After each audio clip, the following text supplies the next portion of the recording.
बिहार का दरभंगा यानी शक्ति, सत्ता और सन्नाटे का वो सच जिसे इतिहास में गुम होने दिया गया। मिथिला की वो धरती जहां सत्ता से ऊपर थी एक शक्ति, एक ऐसी शक्ति जिसके सामने राजा भी नतमस्तक हुआ करते थे। कोई और नहीं, श्यामा माई थी। असल में यह सिर्फ एक मंदिर नहीं, बल्कि यह किसी जमाने में दरभंगा राज का पावर सेंटर हुआ करता था। संस्कृत का एक शब्द है दर। दर का मतलब होता है स्थान, वह स्थान जहां की इच्छा पूरी हो सके। इस शब्द को फारसी में दरवाजा भी कहा गया है। प्रकृति पाली भाषा में भी इस शब्द का इस्तेमाल किया गया है। दर को व्युत्पन्न करके इसमें अगर दीर लगा दिया जाए तो ये निरर्थक शब्द हो जाता है, इसका कोई अर्थ नहीं रह जाता है।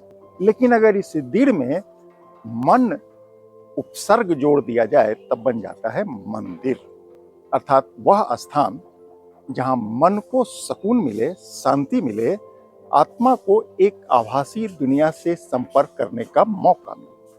इस वक्त हम एक ऐसे ही मंदिर में मौजूद हैं, एक दिव्य मंदिर में, जिस मंदिर का नाम है श्यामा माई की मंदिर। यह बिहार के दरभंगा में है और राज कैंपस में है। इसको राज परिवार का मंदिर भी कहा गया है। ये कुल देवी हुआ करती थी। इनकी कई कथाएं प्रचलित हैं, कई ऐसी कथाएं प्रचलित है जो आप जानेंगे तो चौंक जाएंगे। सबसे पहले आपको हम मंदिर दिखाते हैं, फिर उसके बाद इस पर हम आगे बात करेंगे।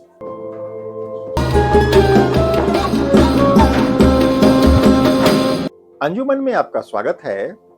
आप देख रहे हैं KKN लाइव। नमस्कार, मैं हूं कौशल। श्यामा मंदिर सिर्फ आस्था नहीं, बल्कि यह अपने जमाने में राज सत्ता का आधार हुआ करता था। श्यामा मंदिर यह कोई आम काली मंदिरों की तरह नहीं है। यहां सिर्फ पूजा नहीं होती थी, बल्कि यहां निर्णय होते थे। कहते हैं कि दरभंगा राज के महाराजा किसी भी बड़े फैसले से पहले यहीं आते थे, चाहे वो युद्ध हो या संधि, उत्तराधिकारी का चयन हो या किसी को दंड देना हो। राजा कोई भी बड़ा निर्णय करने से पहले मां श्यामा के दरबार में माथा टेकते थे, हाजिरी लगाते थे। दरभंगा राज के इतिहास पर गौर करें तो कई ऐसे इतिहासकार मिल जाएंगे जो यह मानते हैं कि दरभंगा राज की असली शक्ति सिंहासन नहीं, बल्कि यही श्यामा मंदिर हुआ करती थी। कुलदेवी नहीं, ये राजमाता थी। मां श्यामा बहुत पूजनीय थी। भारत में हजारों कुलदेवियां हैं, लेकिन मां श्यामा को राजमाता कहा जाना अपने आप में एक संकेत है। बारीक अध्ययन करने पर पता चला कि राजा खुद को मां का प्रतिनिधि मानते थे।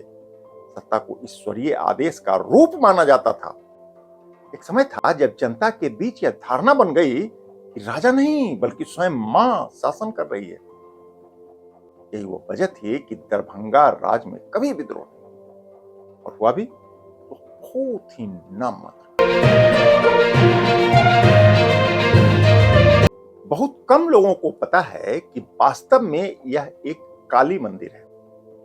भारत में यह इकलौता मंदिर है जहां मां काली भय नहीं, बल्कि प्रेम की प्रतीक के रूप में पूजी जाती हैं। यहां काली डराती नहीं, बांधती हैं। आप देखे होंगे काली के अधिकतर मंदिरों में रक्त, तंत्र और तामस पूजा की पद्धति होता है, लेकिन श्यामा मंदिर में ऐसा कुछ नहीं है। यहां न डर है और न ही उन्माद। श्यामा मंदिर में अलौकिक शांति है, अनुशासन है और अनुष्ठान।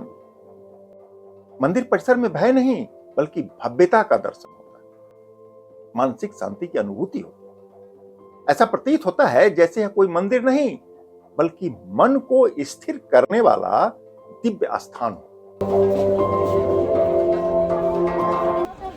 इस मंदिर से एक कहानी जुड़ी है, वह है बलि प्रथा की कहानी।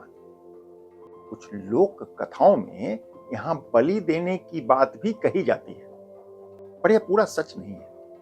अध्ययन से पता चला है कि बहुत विशेष परिस्थिति में बलि देने का विधान रहा होगा, पर यह नियमित नहीं था।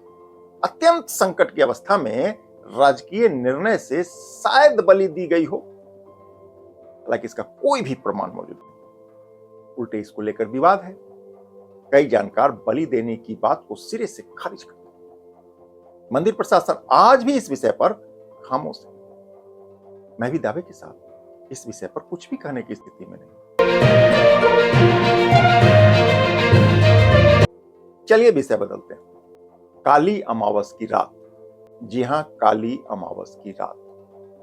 कहते हैं कि अमावस की रात यह मंदिर एक शक्ति क्षेत्र में बदल जाता है। स्थानीय लोग मानते हैं कि काली अमावस की रात मंदिर के आसपास एक अजीब सा सन्नाटा पसर जाता है। फिजा में एक असामान्य कंपन महसूस होने लगता है। ताज्जुब की बात यह है कि कई बार ऐसा देखा गया है, कुछ समय के लिए यहां अचानक मोबाइल का नेटवर्क बंद हो जाता है या कमजोर पड़ने लगता है। कुछ लोग इसे आस्था कहते हैं और कुछ इसको ऊर्जा का रूपांतरण मानते हैं। यह एक ऐसा सच है जिस पर अक्सर लोग खामोश हो जाते हैं।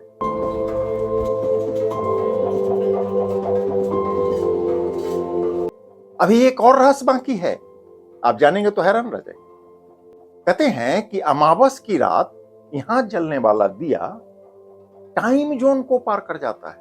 मतलब सामान्य दिनों में जितना देर तक एक दिया प्रकाश दे सकता है, अमावस की रात वह उससे अधिक देर तक प्रकाशमान रहता है। यह कैसे होता है, किसी को नहीं पता। पुजारी इसे मां की इच्छा बताते हैं, जबकि तर्कवादी इसको संयोग मानकर खारिज कर देते हैं। सच क्या है मुझे भी नहीं पता। अपने जमाने में यह मंदिर आस्था के साथ साथ राजनीति का भी केंद्र रहा है।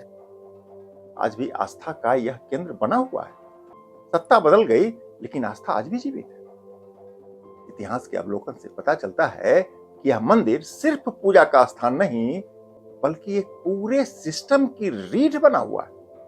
अगली बार जब आप दरभंगा जाएं, श्यामा मंदिर को सिर्फ मंदिर मत समझिएगा, उस जगह को महसूस करिए जहां आस्था ने सत्ता को जन्म दिया और सत्ता ने एक नए इतिहास की रचना कर दी।